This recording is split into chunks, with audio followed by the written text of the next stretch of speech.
So guys, ito na yung bahay kubo ko. Oh, lapit na matapos ang pintura.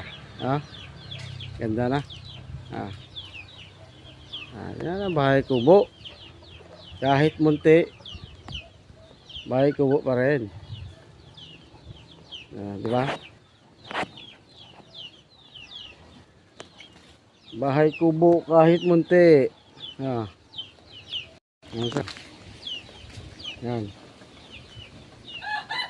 Bahay kubo, parang ano siya, rest house.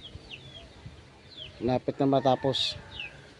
Lagay pa kami ng upuan dyan ng kahoy, native na kahoy.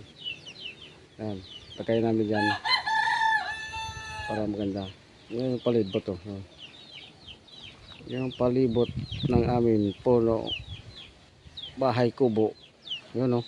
Ayan yan, pintura. At ito yung aming mga munting halaman.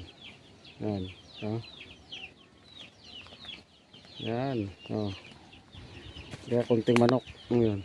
Papaya, malapit na mahinog. Yan pa, saging.